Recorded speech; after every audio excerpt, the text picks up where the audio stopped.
모시겠습니다. 큰 박수 부탁드립니다.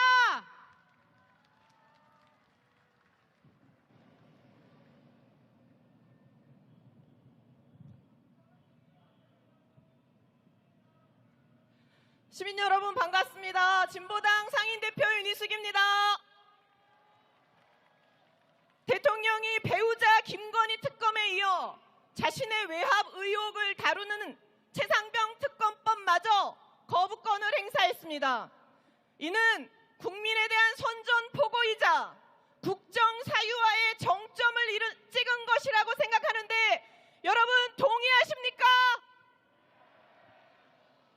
그런데 여당인 국민의힘은 오늘도 최상병 특검은 실체적 진실규명을 위한 수사 상황을 지켜보고 의혹 해소가 안 되었을 때 정당화될 수 있다고 말하고 있습니다.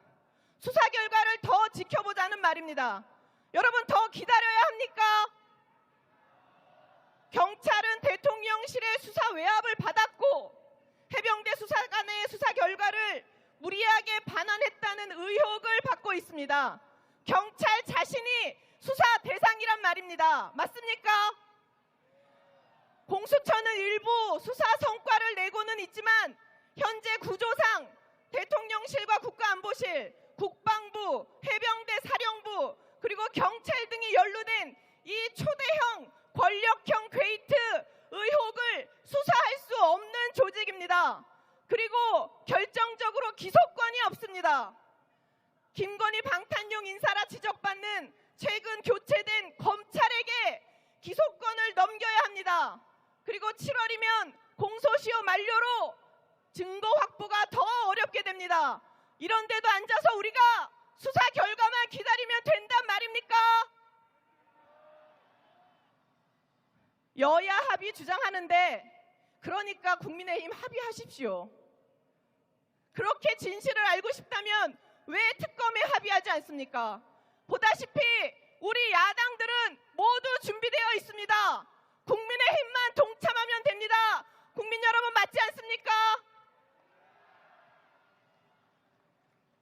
대통령이 외압을 행사한 적이 없다면, 죄가 없다면 특검이야말로 얼마나 좋은 기회입니까? 국민들이 지켜보는 가운데 최고의 인적 물적 자원을 총동원하여 진실을 밝힐 수 있는데 왜 특검을 반대합니까? 대통령이 억울하다면 특검을 왜 반대한단 말입니까? 여러분, 대통령이 왜 특검을 반대합니까? 죄가 있으니까 반대하는 거 아닙니까? 그러니 진실을 알고 싶다는 국민의힘 의원들은 모두 특검법 제1결에 찬성해야 된다고 생각합니다. 국가의 부름을 받은 20살 청년이 상관의 부당한 지시로 구명조끼 하나 제대로 입지 못하고 목숨을 잃었다는 것, 그 억울한 죽음의 진상을 밝히는데 대통령실이 방해했다는 것, 그리고 대통령실의 개입을 밝히는 것을 막기 위해 증거인멸까지 시도했다는 것이 이 사건의 본질입니다. 아닙니까? 그저 안타까운 해병대원의 순직 사건이었을 이 사건을 국민이 분노하는 대통령 탄핵 사건으로 키운 것은 윤석열 대통령 자신입니다. 21일 국회 입법조사처가 발표한 보고서에 따르면 대통령이 사적 이해충돌로 제2요구권을 행사하는 것은 헌법상 용인되기 어렵다고 합니다. 거부권 사적 남용은 중대한 헌법 위반으로 탄핵 사유입니다. 맞습니까? 국민의힘 지도부에게 경고합니다. 국민의힘 지도부는 최상병 특검법 재표결을 앞두고 이탈표 단속에만 혈안이 되어 있습니다. 총선에서 드러난 민의를 받들기는커녕 독립적 헌법기관인 의무를 포기하고 오직 윤석열 이름 석자만 지키고 있습니다.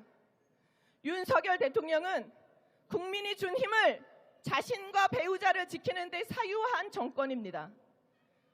국민의힘은 정녕 매일매일 자신의 무덤을 파고 있는 대통령실의 삽질에 동참하겠다는 것입니까?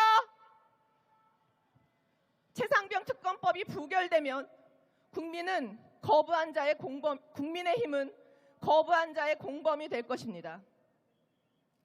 국민 여러분, 그리고 여야 당대표 및 국회의원 여러분, 우리가 20살 최해병대원의 사망 책임을 지우고 축소하려 한 의혹조차 밝히지 못한다면 앞으로 우리는 어떻게 정의와 공정을 말할 것이며 청령 장병들에게 국가에 충성하라 말할 것입니까?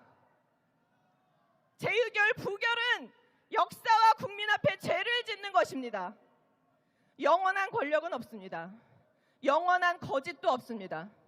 진실은 반드시 드러날 것이고 끝까지 책임을 물을 것입니다. 국민들이 그렇게 할 것입니다. 이 자리에 계신 국민 여러분, 그렇게 하실 자신 있으십니까? 우리 국민을 믿고 최해병 특검법 반드시 통과시킵시다. 진보당 앞에서 싸우겠습니다. 고맙습니다. 예, 힘찬 발언 감사합니다.